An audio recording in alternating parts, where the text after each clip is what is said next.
Hello everybody. Good evening. I can see a whole load of chat just pop through there. So welcome to this episode of Tudor Talk. It's been a little while, hasn't it, my friends? So it is good to be back for, as they say, one night only. I know some of you are asking what's been happening with Tudor Talk, and I'll be giving you maybe an update on that over the coming months. But today I am going to be joined very shortly by author Carol McGrath, as you can see. Carol's going to pop up here by magic in a moment. But first of all, let's just see who's here. Hello, Gail. I'm so glad you could make it. Hello, just made it. Oh, hello from Norfolk. You're in Norfolk at the moment. Okay, so right, so there you are. Good to see you. We've got Alan. Hello. Hi, Alan. And Lainey Mac. Hi, Lainey Mac. Nice to see you here. So, yes, because we're not doing this very regularly, I don't know how many people we're going to get live. But of course, after this, the live chat's finished, this will go on to record and it will stay on my channel. So there'll be plenty of opportunity for people to catch up. Not too much housekeeping. Just be lovely to hear from you as we get into the chat today. I'm sure it's going to be a fascinating subject. I mean, I don't know whether any of you have yet seen Carol's book, but she covers some absolutely fascinating, interesting topics and questions I get asked about actually quite a lot. So from Cod Pieces to contraception, it's all going to be there. So I think it's going to be a fun evening. So as we go in, I've got a few questions that I'm going to kick off with, and I'm sure Carol and I can fill the time quite happily, but we'd love to hear from you. So if you do have any questions about any of the topics that we're talking about, or even if you're curious about any other issues of sex and sexuality in Tudor England, then pop your question in the chat and I'll be keeping an eye on that as we go. And I'll be putting any questions you have to Carol. Okay, we're going to be going for an hour today, as per usual. So we'll be here till around about 6 o'clock. So plenty of time to get deep into the subject. Okay, my friends. Oh, hello, Missy from Pennsylvania. Nice to see you. Lovely, lovely. But I think actually it's time to introduce our guest then for today, as I've already said. It's Carol McGrath. Hello, Carol. Let me bring you in and join me. Hello. Hi, how are you? Hi, thank you so much for having me, Sarah. I'm really looking forward to this, and very interested to hear you, introducing people, and Yeah. it's great to have the podcasts back as well. It's amazing that we can do this and people can tune in from all over the world. I think it's such a joy. It's a miracle that never ceases to amaze me, frankly. Well, I'm impressed because I'm sitting here earlier it was 40 degrees today. I'm in Greece, and it's pretty hot. Yeah, well, can you send some over here? Because while it was quite nice last week, it's very windy and cool here today. So I was trying to do the gardening this afternoon and it was, so I was like, oh no, it's just too windy. So maybe you could send some our way. Teleport your way. Now, this is not our first meeting, is it, Carol? We, many months ago, probably, I don't know, it could have even been a couple of years ago now, did a recording about a previous book of yours on Mistress Cromwell. Yes, and that's been a very successful book and lots of fun to write. That's about Thomas Cromwell's wife and looking at his early career, because, of course, she died before he really became absorbed into Henry VIII's court. She died in 1529 from the sweat, which is actually not a long way away from COVID because it was an influenza type disease. Mm-hmm. It was a respiratory type disease. I know that they say COVID's not influenza, but it was a respiratory disease. And unfortunately, both his daughters died from it as well. But I find it very interesting, taking that story and researching that story and putting it into fiction. It was a delight to write. And you are normally a fiction writer, very much focused on royalty of all periods. Tudor is just one that you cover. And I just want to point out, those of you who are watching, while we're chatting, if you want to go in the description associated with this video, you'll see that I put a link to Carol's Amazon author site. So you'll immediately be able to see all the books she's written. But yeah, fiction is normally your thing. But this is maybe a little bit unusual for you to be writing a non-fiction book about sex and sexuality in Tudor England. Well, it was commissioned by Pen and Sword, and I think it was probably because, in fact, I know it was because they really liked Mistress Cromwell. And I do have an academic background in that, I have written thesis work and this sort of thing. So it was very interesting to revisit that medium, to write that book. I will be writing fiction for the next couple of years, but hopefully we'll come back to writing some non-fiction. It's time consuming, and it can take me up to a year to write. Oh, Carol, have we lost you? Oh, don't say we've lost Carol. Because changed. Oh, I lost you there for a minute, Carol. Rose. Sorry? Oh, I lost you there. You froze at my end anyway. I don't know what the viewers were saying. It freezes and then it comes again. Okay. Anyway, so I had a delay, with my writing, so I could fit this book in. And they have asked me to write other books, but I just don't have time right at the minute.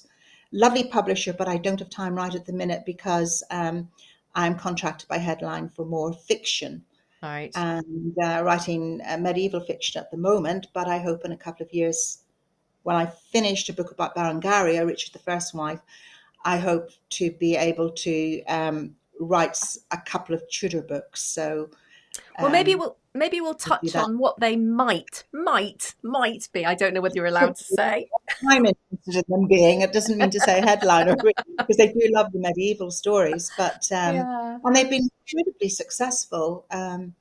Those medieval stories, and I did study medieval history at university along with Slavonic studies and English as well. So, I've got a background for medieval history, and I've always had a love for it. Well, I think we need to put medieval history aside because we're all dying to talk about sex. So you've got a copy of the book there. Would you like to wave the book at us? Yeah, sure. While I ask, there you go, Sex and Sexuality in Tudor England.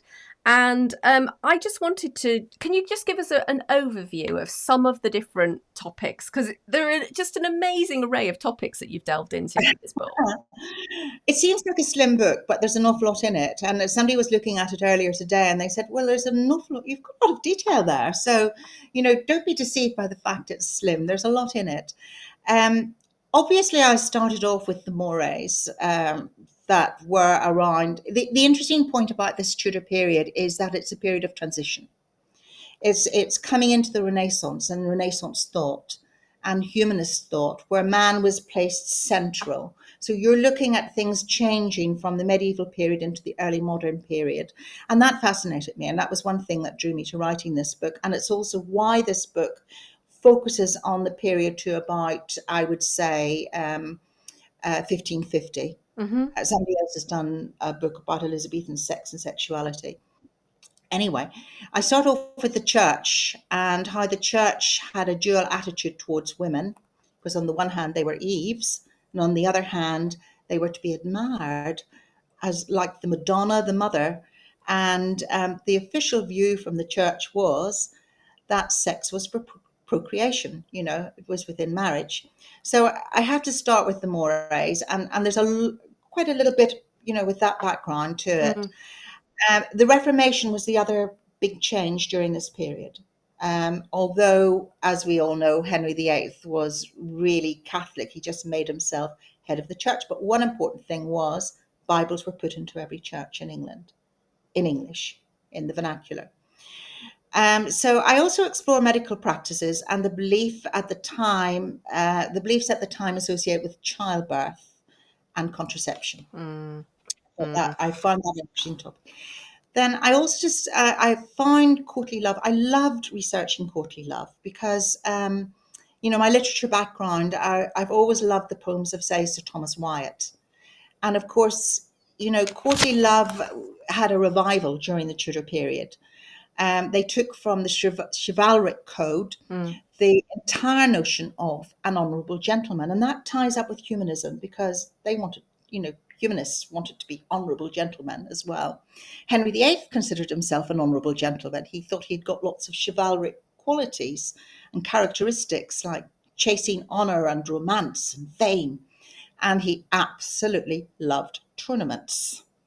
And he loved to be very elegant and very visible and that kind of thing. So courtly love was very interesting, and that brings us into the poems of Thomas Wyatt. It also brings us into something I'll talk about in a little bit called the Devonshire manuscript.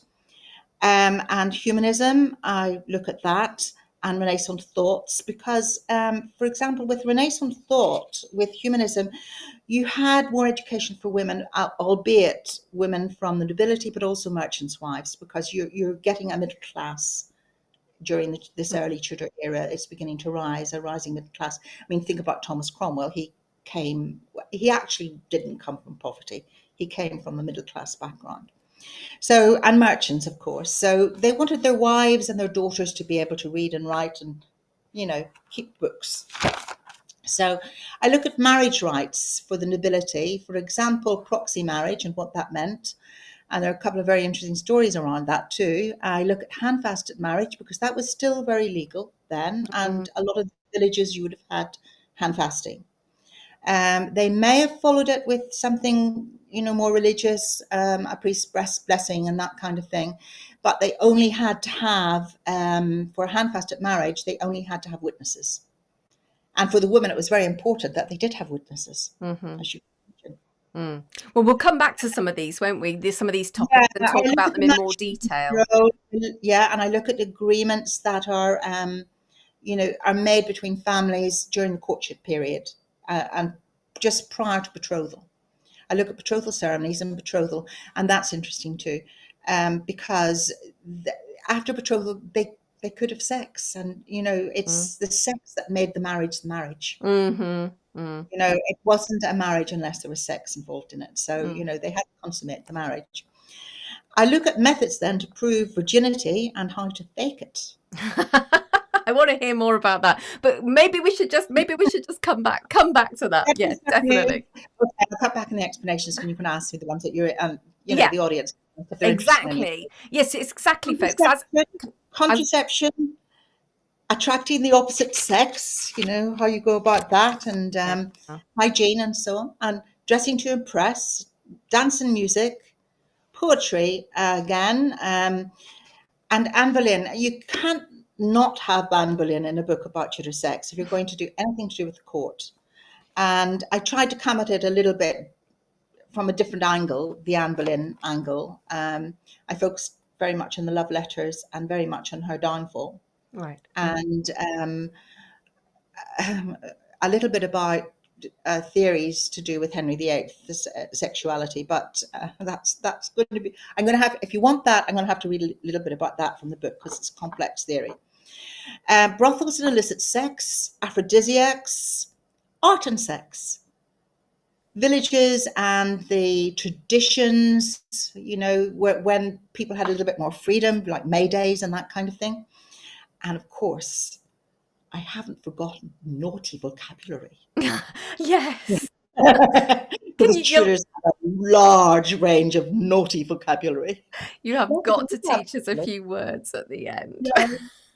So, that's fabulous. So, I mean, that's a lovely overview of the book. And folks, you've heard some of the sort of chapters that Carol has written about. So if any of those particularly interest you and you have any particular questions about them, you want to go a little bit deeper, then do write those in the comments. And I'm keeping an eye on the comments, and I'll be sure to ask Carol as we go. And welcome to those people who have joined us while Carol has been talking.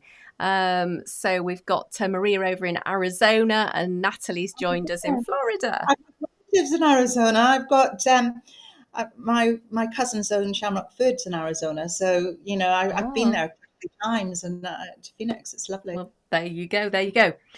Now, one of the things that just fascinates me, gets my goat a bit, of course, being a modern day feminist-ish, is the attitudes between genders. They varied enormously, didn't they, between men and Yeah, women, and how Tudor society saw men and women, and what was acceptable for a man and what was acceptable for a woman were completely different things. Can you talk right. a little bit about that for us? Well, let's take men first. Okay. I mean, I should take the women first, but I'm going to take the man first. And because I'm a woman, I should take the women first. Anyway, with the advance of humanism, man was like, he was the measure of all things. So Tudor men were quite conceited, at least let's say the courtiers or the upper merchant class. And there was a large merchant class at this period. In this period, there was a huge rising middle class. So they're in this as well.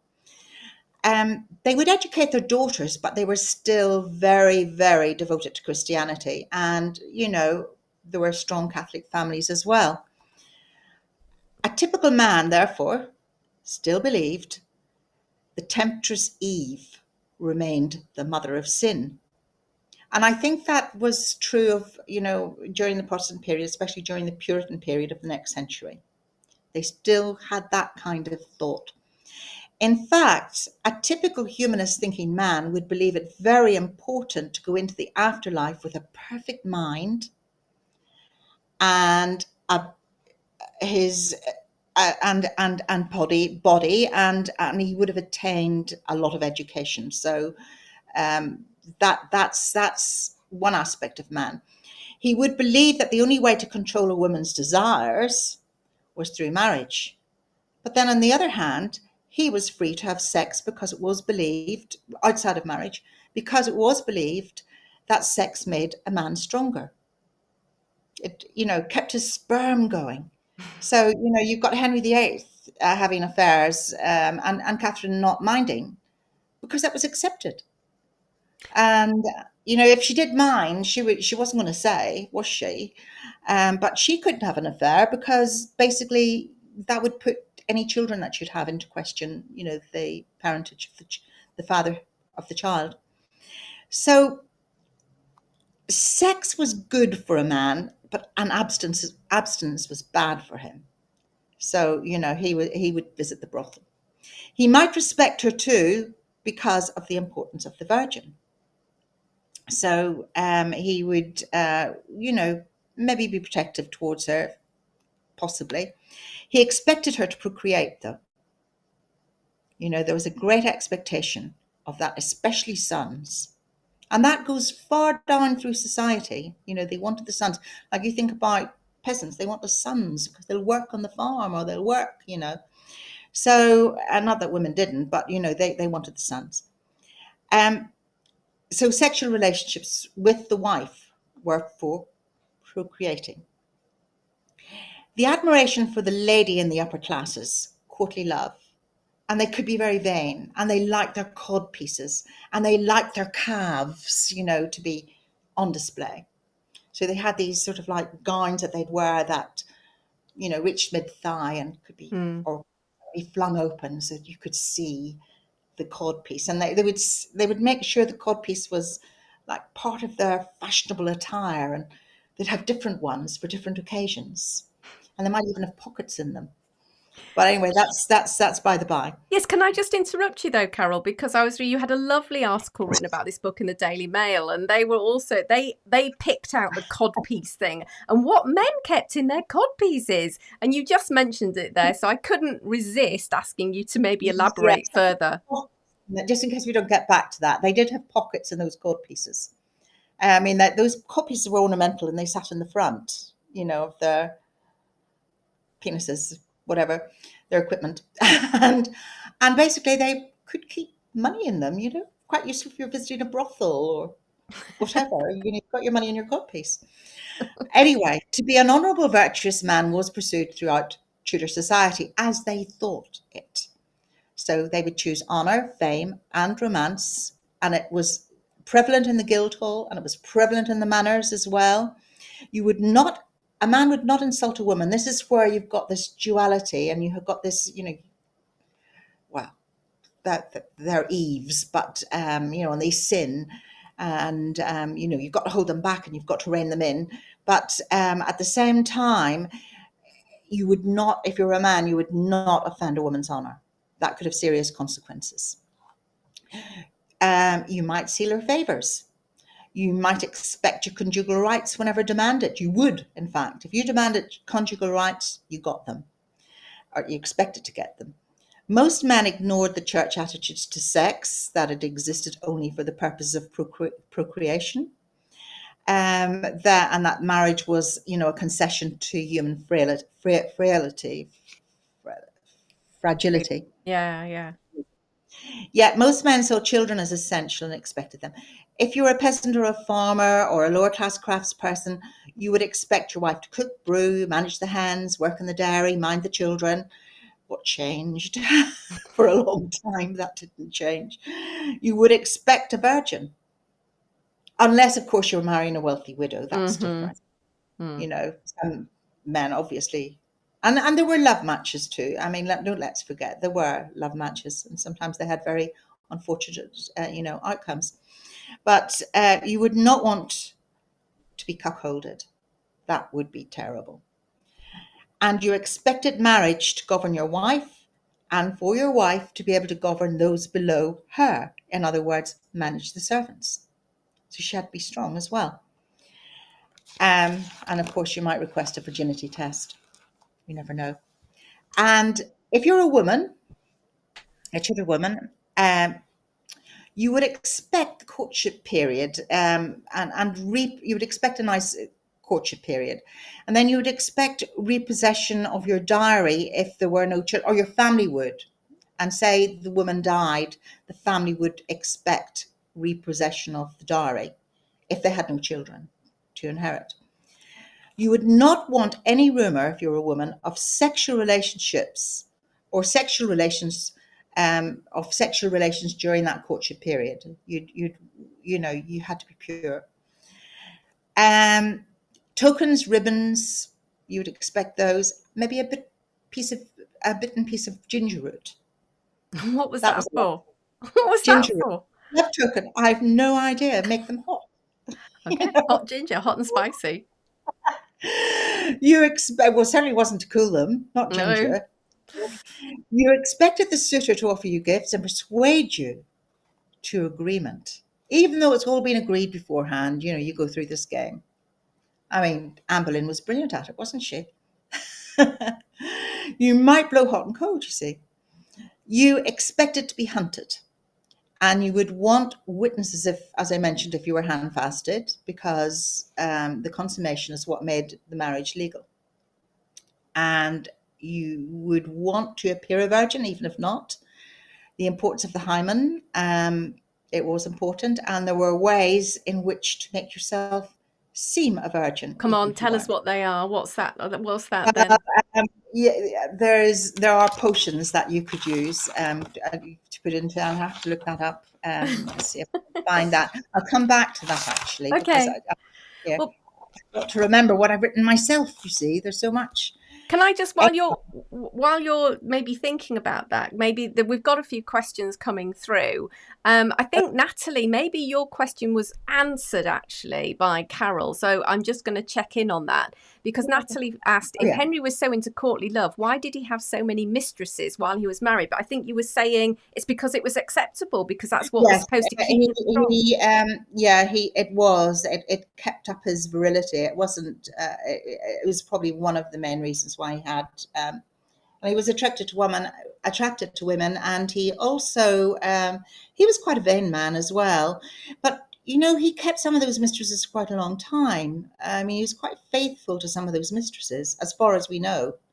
I mean, Mary Boleyn is an example, of course. He had her for a few years. And I think the first one, Elizabeth Blount, he was with her for a number of years. Yeah. He met her when she was 15, and she was, and he was quite good to her, and in that he made sure that he recognised Henry Fitzroy whenever he was born, and he was quite chivalrous in a way.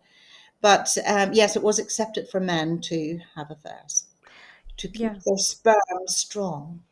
And I think actually some people would say, I think some historians would say that actually compared to certain monarchs, Henry didn't have that many mistresses. He had probably more wives than mistresses. Um, so, We don't know whether there were, but I actually think that's true, because I think Henry was, there was a lot of syphilis around, and Henry did not suffer from syphilis. There's yeah, been that theory, he did not. yeah, And I think that he would have been, in fact, one of the reasons he closed down brothels in the 1540s was because there'd been so much syphilis, and of course he blamed it on the brothels, and not yeah. necessarily true at all. In fact, there was probably more problems once he closed them all down. Um, but yeah. Any more questions? Yes, there are actually. So I hope we've answered your question, Natalie. And Gail asked, good question, Gail. I'm wondering how open people were about sex and what behaviours were happening. Was it okay as long as you appeared to be correct? So thinking, was there knowing acceptance or more hypocrisy? So I think, yeah, as long as you kind of kept up appearances, was that more acceptable? Or Well, probably. I mean, you never really know, but probably yes. And you've got to also remember there wasn't an awful lot of privacy. I mean, they did. There was a trend towards building houses with rooms, but those rooms were interlinked. There weren't any passages or corridors between them, so they were interlinked. And you still had a situation where servants very often were sleeping within the rooms, and we know this partially because with Thomas Cromwell, it was quite a new thing whenever he had servants' quarters built up in his attics, for the servants to sleep in the, above and the top floor. It was more usual for, you still had, things don't change all at once. It's a slow transition. And so what I'm saying is that people saw what was going on. And with the Tudors, there was an awful lot of looking through keyholes. And, think about villages. People did know what was going on.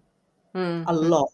Yeah, I'm sure they did. If you were in a village, you could slip off, May Day. People would be pretty tipsy and so on and so forth. You could slip off into the woods and, all sorts of things happen. Yes.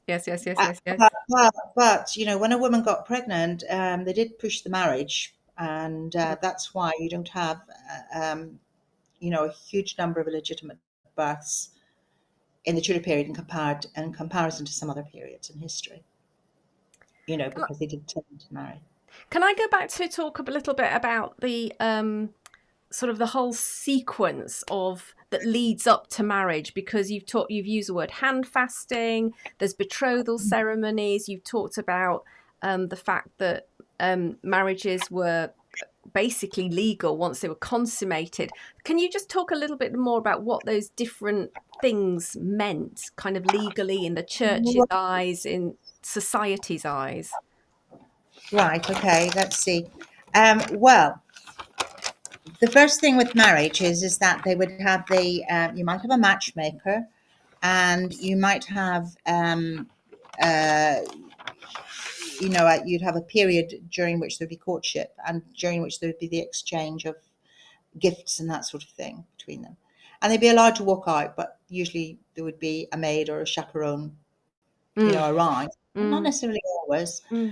And with marriage, then after a period of courtship, you would have the betrothal would be agreed. And during that period of courtship or before it, they would be agreeing the amounts of money that would be the dowry, the amounts of money or property that would be the dower for the woman, should she need that, a widow, for example. With the nobility, you had younger marriage. There are certainly younger betrothals than you would have with ordinary merchant people. And very often you might have a proxy marriage, especially in the upper echelons of the nobility. There would be a matchmaker possibly, or it would be a member of the family who sort of like helped draw up the agreements and that sort of thing. Might be a legal person involved. Love was ideally supposed to grow out of friendship. That was that was the theory. But of course, if a father insisted that his daughter married a certain person, it was very difficult for the girl to get out of that marriage. Mm. Um, Sexual relationships counted as consummation. So you have that story about Anne Boleyn and, oh, God, Percy. Percy, yeah, Henry Percy. You have that story about those two, and I've often wondered, was there some sort of hand fasting going on there? Well, that's interesting because we've just had a comment on this very subject from somebody. Right. Gail says, would there have been any way for Harry Percy to have gotten out of his marriage contract with Mary Talbot? So different, same guy, different, different. Well, yes, it's the whole thing. He wanted out of that marriage contract, but the problem was that his father said that he would completely disown him if he married Anne Boleyn, or if they eloped, or if that went ahead. And she was sent off to Hever, out of the way. And Thomas Wolsey that's why Anne Boleyn always, was very wary of Thomas Wolsey, didn't like Thomas Wolsey at all, because Thomas Wolsey was the one who came between her and Percy. Mm-hmm. He called in Percy's father, and Percy's father hot foots it down from Northumberland down to London. So I presume once. And so Percy was threatened basically, and and she was sent away, and so he was pushed into, through duty, through family pressure, and they were quite young, I think, maybe early 20s, perhaps at that point. Generally speaking, Tudor marriages, they married a little bit later. They didn't, I mean, apart from high nobility, funnily enough, and even with high nobility sometimes, they didn't marry until they were in their 20s, partially because they couldn't afford to marry until they were in their 20s. So that's a difference that between then and perhaps the earlier medieval period. Well, betrothal ceremonies were a very big thing. So I hope that takes care of Percy. Yes, I mean, we slightly I don't merged think to. he had much choice, to be honest. I think there was so much pressure put on Percy that, he really, and it's a tragedy because I think the Anne Boleyn story could have been very different if that match had been allowed to happen. Gail was actually, I mean, I did this, I merged it. Gail was actually asking about Harry Percy and Mary Talbot, and they hated each other, Well, it was didn't a they? very, very happy marriage. And I actually think one of the features in that marriage was because he always resented the fact that, he was broken up with Anne Boleyn. I don't know if anybody's written a novel about that. I'm not even sure that I've come across any nonfiction that really focuses on the Percy family and that particular story. I mean, it'd be very interesting to actually research that, and I could be interested in that myself actually, because it's such a tragic story. But then you write about him and Mary Talbot, and you know that was just a failure. That marriage was a well-known failure, and he was dragged into Anne Boleyn's trial, and he just collapsed. Yeah. So if Percy collapsed. in summary, I'm hearing that you probably could get out of a betrothal until you'd actually consummated it. So if you'd Yes. hand fasted but not consummated it, if you'd been some kind of contract but not consummated it, you could get out of that. You But could once get you'd out of it, yes, yeah, yes, you could get out of it, and I am sure many people did. In fact, if I didn't write about that really in the book, but yes, you could get out of it, and there are examples, but I need to think yeah, about those because I have come across examples of that. Yes, where the betrothal has been broken, and they're not really supposed to break the betrothal; it is supposed to be quite binding, but they were broken sometimes. yes.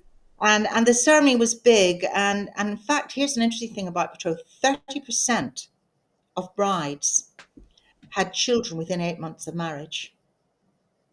Yeah. They might not have had sex during their courtship, but I think once they were betrothed, Mm-hmm. uh, once it went as far as them actually being betrothed, and I think that there was quite a lot of consummation then. Yeah. There wasn't a marriage act. You've asked me about hand fasting. There wasn't a marriage act until 1753. So, you still had hand fasting, especially in the north of England, right up until then.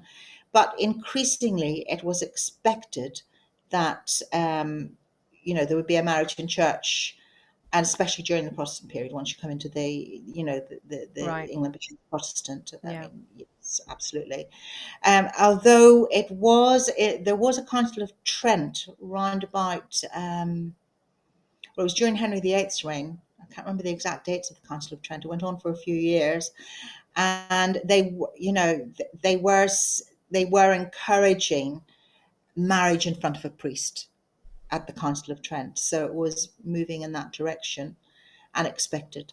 But there was still hand fasting, Mm. which just had to have a couple of witnesses. I Mm. mean, once they said, I am yours, I think I've got the exact words in the book that they Mm-hmm. tended to use, um, but I haven't got them right in front of me. But actually, interestingly enough, to get out of a marriage, um, you'd have to say, for example, the husband was impotent. I mean, that's a real slur on his manlyhood, isn't it? For the wife Still to is, claim. isn't it?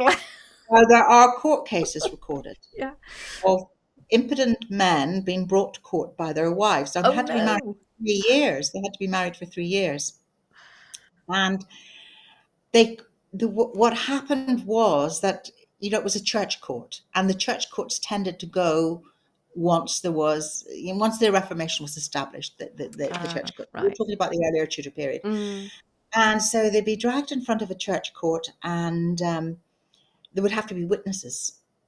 Now, how would you get witnesses to prove that, apart from the wife, to prove that the man was impotent? Well, what they did was they would have a woman Mm. who would be dressed very sexually Mm. and who would warm her hands by the fire, Yeah. stroke his penis, and try and get aroused and do everything that she can to get him to do the deed, be very seductive and all the rest of it. Somebody employed by the court, probably a prostitute, in the court's employ, of course. And if she said, and they might do it a couple of times with different women, and if it was said that this man was still impotent, then the marriage could be divorced. Just be divorced. Wow. Yes. Wow. How? I That, mean, was that a common thing? I know it's in the book in more detail, but that's something I didn't really know. No. So once they're married, then on the whole, generally speaking, it's all about children. And I'm sure there were some marriages that really worked on the basis of that friendship that grew and that sort of thing.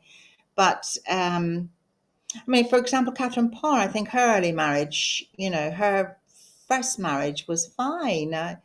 I think that she had a good marriage, and then of course she was in love with Thomas Seymour, and she got her way with having that love match. But I'm not so sure that was really. I'm not so sure she did well out of that. I think Thomas was a bit of a lad, really. We've got a couple of more questions coming in. Can I just take the one from Devin first? Thank you so much. Devin is from, I saw you coming in, Devin, earlier. Where did you come from? From Virginia. So hello in Virginia. And Devin asks, how much would a dowry be? Would it be based upon class and wealth, or would there be a set number for all marriages? No, it's based on class and wealth. It's negotiated. Dowry is always negotiated, and there might be a woman's family who would give a beautiful woman. She might be it might be a well-off family. Let's take the Seymours, for example. They weren't that wealthy in the very beginning of the Tudor era. They might want a daughter to marry. I'm not saying this happened with the Seymours because I need to look into that, but let's take one of the big families, and they want, in return for having a good marriage, the dowry might be waived. The dowry could be waived. And I'll give you a very good earlier example of that happening in the medieval times. Henry III completely waived a dowry for Eleanor of Provence. No dowry. He didn't ask for anything from the Provençal family because she was so educated, so talented, and so beautiful. And that sort of thought carried on through into the Tudor era. So it was a negotiated thing. Interesting. And there was never a set amount for a dowry. Yeah. Or even a recommended amount. Okay, well, there you go. It could be, lands. It could be, anything. So yeah, Yeah. Yeah, that's a good. everything's up for negotiation. So, Yeah, Devin, I hope that answered your question. yeah. If you were writing about the Tudor era and fiction, you'd want to know that sort of thing. Yeah, but there was no set.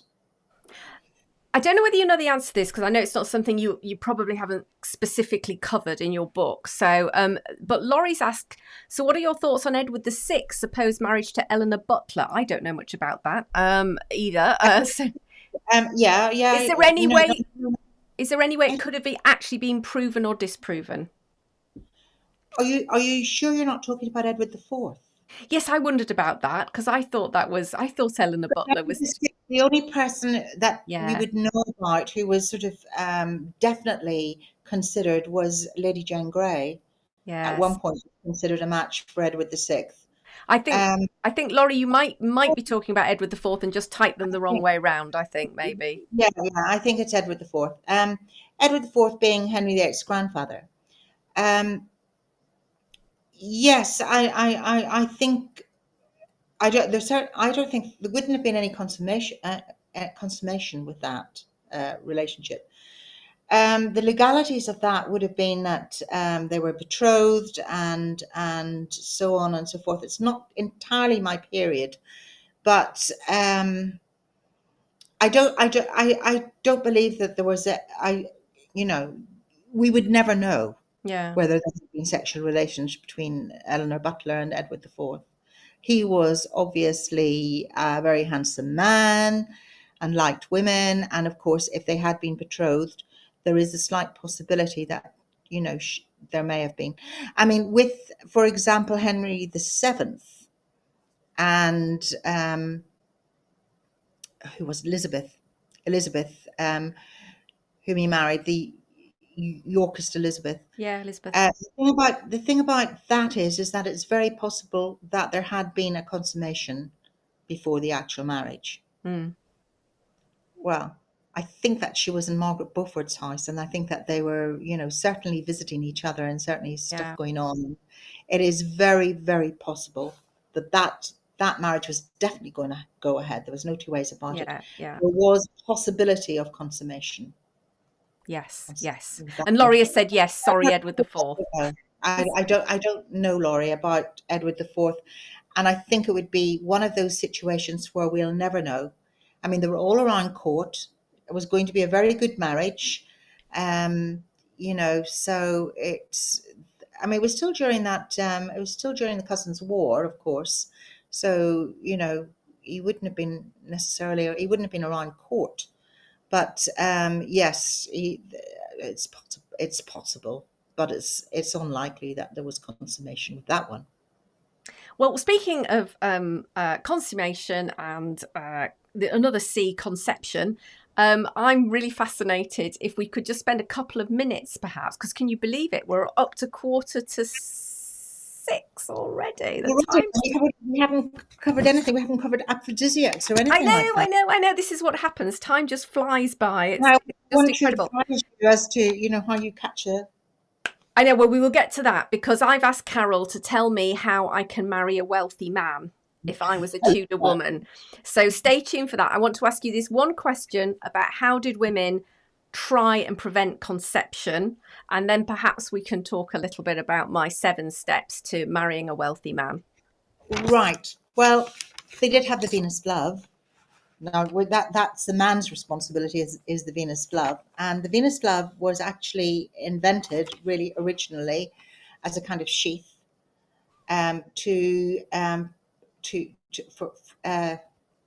filled with mercury for syphilis, because there was a huge outbreak of syphilis during this period.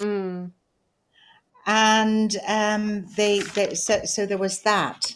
So that then became adapted to being used as a sheath, basically. Yes, like a condom, an early condom, basically. But tied with a ribbon round his penis, so it looked quite attractive. How sweet! And it worked. Of course, it didn't have, and they would be washed and reused. You see. Yeah. What were they? What were they made out of? I'm just trying to remember what they were made of. Was it? Did you say fish guts or something in your book? Yes, they were made of fish guts. They Yeah, were made of fish guts. They were made of something to do with fish. It's in the book, but lovely. I didn't write it down in my notes for this today, thinking I'd remember it. But you're right, it was fish guts. Yeah, lovely. Well, I expect they got rid of the smell because, believe it or not, Tudors were very, very, very fussy about their hygiene. Yes. They used linen cloths to rub themselves down with and get rid of the sweat, and it really worked. They brushed their teeth, and they were very fussy about that. There's all sorts of things in that book that are details about toothpaste and tooth whiteners and that sort of thing. And also what you asked me earlier, which I would have to go into the book to get that for you, the making yourself look like you're a virgin, the way you shrink. Yeah, some kind of potion I remember reading It about. It all was, comes back to the hymen and various thicknesses of hymen as well. You've got to remember yeah, that. Yes, potions. Well, I'll come back to that if I can, if I get a yeah. moment. But anyway, you could have a lemon slice as a cervical cap. You know, Hmm. lemons were used as cervical cap. Pessaries for women, such as pomegranate seeds mixed with alum, and then put into the vagina to form a seal. Plugs of wool with honey or wine could form a barrier. That was possible. Um, those are the ones I can think of I offhand, but there's lots more in the book. There's loads more in the book. Sorry, so but so there is so lots more in the book. a couple Those of are the ones. things. A couple of things occur to me. This is just, I'm not actually asking you the question. I'm just sort of saying I'd love to know how effective some of those were. And secondly, they must have got very good at fishing things out, basically. That's what I think. I mean, they must have got very good at. Pomegranate seeds, I mean. Well, you see, I've not read this, but it's very possible that they were sensible enough to put a little bit of embroidery thread, Ah, into the plug, yeah. like a tampon, so they Early could keep. tampon. Yeah. But they would have had to push it right up, wouldn't they? The plug Yeah. would have right up. We Yeah. could get into all sorts of gory detail. We could have a long discussion Well, about and it this. might be, some people might be about to have their dinner, so hold People on. shouldn't even try it. Don't even go there. So look, Um, we're getting up to 10 to 6, and I've got, I've had a couple of people say, you guys make me laugh. Lainey Mack has said, I'll be taking notes on that one, Sarah, i.e. 7 steps to marrying a wealthy man, and Julianne has gone, said, yeah, me too. So I think there is definitely popular opinion amongst us ladies. We want to marry up in society. We want to be more wealthy. We want a titled noble man. I'm kind of maybe, or at least a gentry. I want to go from being a merchant to a gentry. What do I have to okay. do? Tell me what I've got to do. Right, right, right, right, right. Well, the first thing that you have to do is think about your hygiene and make sure that you've got modesty in dress and a few speech lessons so that you Okay. speak clearly and so that you've got a certain presence about you, but without being too forward. Um, I definitely think that you must find out where his church is and attend service at his church because that's a very good thing to do. Be sitting there in front Mm, of the Virgin, pious. Yes. pious, praying, and yeah, and I think that you really must take dance lessons. Okay. I can Or do that. even for I like snaring, that. even for snaring a rich merchant. Remember there's going to be Guildhall events, that sort of thing, and there'll be dances there, and there'll be the usual dances, the gavotte and the vault and the courant, which are quite, men lift women up, and also uh, there would be well, there's this, it used to be with the gavotte, I think it was, that it would be kissing. The man would kiss the woman, but in actual fact, it changed to being giving her flowers. Oh. So that became a little bit more modest. But anyway, you want to learn those, and you want to learn to play the lute. You Mhm. want to make sure that you can read and write because your merchant is going to want you to help with keeping the books, possibly. You want to have good conversation. Now, if you're going to marry a merchant, you want to be au fait with, what goes on in London with trade, depending on which trade you're marrying Mhm. into. Mhm.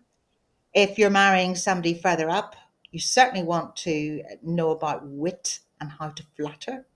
think Anne Boleyn. She was excellent at that. Role Um, model. Sweet smells, and you want to consider your pomanders because you want to have a night dresses, maybe not ostentatious dresses, but something made of nice fabric that where whenever you wear your pomander, it can get caught in the folds and rustle a bit, and have nice smells around you. So have a selection of nice pomanders.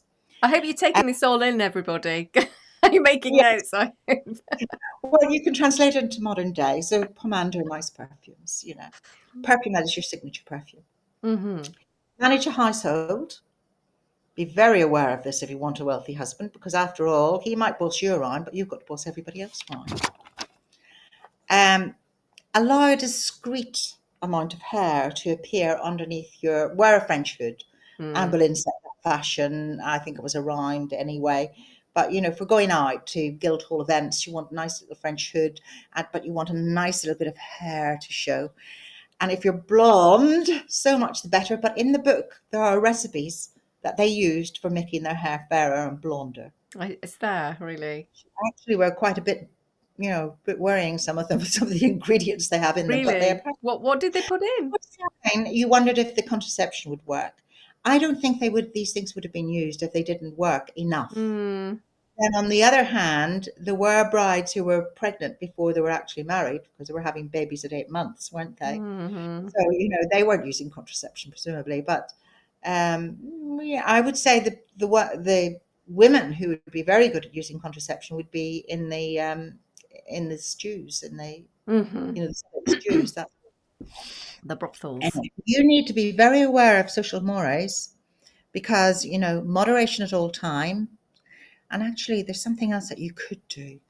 You could carry marigolds around with you and you watch where he walks and maybe drop marigolds in his footsteps, or where you walk, drop the marigolds so that, he's, that's supposed to be a little bit of, well, think about aphrodisiacs and, also sweaty cakes. Well, you will call it a sweaty cake, but you'll give them a nice basket with apricots, and in the center you will have little cakes, maybe tartlets, but you will have a little bit of your own skin or blood mixed in the recipe so that he's definitely going to fall in love with you. That's horrendous. You get sugar treats as well because sugar is an aphrodisiac, and you might even send him some oysters because it was during this period that the oyster became known as an aphrodisiac. That's more like it. I'm sure it was known before. I'm sure it was, but it's when it appears a lot as an aphrodisiac in the Tudor period. So yes, bodily fluids can go into your sweaty cakes as well. I was just going to say to everybody listening, I was just going to say to everybody watching, don't try that at home, folks. Don't try your sweaty cakes. It's dangerous. Avail yourself of a teeth cleaning service. Barbers did it. They would scrape the teeth and they would use a bleaching of aqua fortis. And aqua fortis is a distillation of alkali or acid. Now, I imagine using that too often would be very ruinous for the teeth, and it might even poison you eventually. But, used now and again, it's possibly does the job. So you have a nice smile. Wow. So, and you might want to fake virginity because I've got it here. You found Brown sugar. Right. Whites of eggs, mix in rainwater, in which you've got pennyroyal and other herbs cooked with it. And with a new linen cloth dipped in it, place that in the vagina 2 or 3 times a day. And after urinating, make sure you do it again. Put it in again, clean out, wash well out with the solution. And that should tighten everything up. Well, there you go, ladies. There's recipes in that book, but there's other recipes, but that's one of the ones. Dear. Yeah, I think as Julianne has said, I think it was about something we were talking about. I think it was the sweaty cakes. Julianne said, I'll skip that step. And I think I'll just skip that step too. Well, the sweaty cakes. I mean, I just think that's hilarious. The Daily Mail picked up on that one, and they just never heard of them before. That's fascinating. I discovered that's one of the reasons I loved writing this book. And I'd love to have more time to do a little bit more nonfiction, because it's so interesting, the research, what the research throws up. And you think you know quite a lot about your Tudor period or your medieval period, but once you start researching for a nonfiction book, you're really in a different level of research, because everything has to be footnoted. Everything has to be, you've got to put down all your sources, primary and secondary, and you've got to look at primary sources as well. So whilst there's a lot of work in doing a good work of, historical fiction that's respected, and it's a wonderful way to get people into history. But with this, you're looking at the level of, PhD thesis type work, which is, also why I absolutely loved revisiting, academic work. Well, it was fun, and that book was fun to write. Yeah, and I really enjoyed looking through it, because, as you said, it's not a thick book, but it's packed full of facts. And I guess, guys, you've been listening to Carol talking, and there's so many things I'd never heard of before. I'm sure there are things in there that are new to you too. Far more. Somebody last night said to me, I was at a party last night, housewarming, and somebody said to me, well, I read the Daily Mail article about Tudor sex. And she said, the problem was, I thought it gave it all away. I thought it was like spoilers. And I said, Mel, there's far more in that book than anything that the Daily Mail went near. Yeah. They just gave a taste of it. No, it's really interesting. It's really it's really easy to read. It's really digestible, really nicely written. Lots of really interesting things that don't get normally talked about. I think somebody said that in one of the comments. These are the kind of things that don't always get talked about by historians. So it's really, really fascinating. Now, we are 4 minutes to go. I can't believe where the hours go. Please ask me some more questions. What have I not talked about? Well, I think we need to what I want to ask you about is well, first of all, I just want to give a shout out to your author page, because again, people can go to your website, find out more about you, find out more about your books. So you're at the usual www.carolcmcgrath.co.uk. All your books are there. Extracts from books there as well, and great.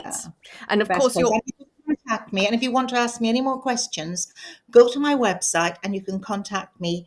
If you want to think about it and ask me questions, contact me, just directly from the website email, and I will reply. Well, that's lovely. That's fantastic, guys. So there you go. You've got a direct line to Carol if there's any burning questions we haven't answered. There's so many areas we didn't get into today. We just ran. We didn't get birthing, and there's a lot about birthing practices in the book, and about the midwives, and the midwives being regulated, and about the birthing chair, and no light, and using things like oils of lilies and almonds, and then also having Madonna shrines, that sort of thing. And then a lot of stuff changing, things that gave women comfort, like prayer belts that they wore while they were birthing, things that gave women comfort, that were removed at the time of the Reformation. Yes. It was the book of saints, so St. Catherine, the comfort of St. Catherine went, and the other saints that are associated with childbirth. So there's a lot of childbirth in this book as well. A lot more to come. Maybe we should do a part 2 at some point. I don't know. I need to do some more revision of my own book, I think. But what else is coming up? Questions. They can send me questions. I'd love to answer some of them. Well, we're getting a few comments coming through. So Gail said, thank you. We need to know all this stuff to get the full picture. Yes, we do. I agree. And Monica, thank you, Carol and Sarah and Lainey Mac. Love your work, Carol. Can't wait to read it. So fascinating. Thanks to you both. Thank you so much, and thank you so much for having me too. Oh, you're most welcome. So audience. I can't see them, but what a lovely audience they must be. I know. They're you guys, as I said, you guys make me crack up. And thank you so much, folks, for tuning in, for posing your questions. I think we got through most of them, but as Carol was saying, if there's anything we haven't answered, just drop Carol a note and she'll be able to pick that up for you. I think the best way, because I'll answer by checking, with my sources and the book, that I can answer in more detail. Yeah, exactly. And that'd be lovely. And you never know, we might do this again, because it's been awfully fun. And I've just, honestly, it's cracked me up, some of the things you've been talking about. The thing about menstrual blood, I'll just leave this, but you're probably having your dinner.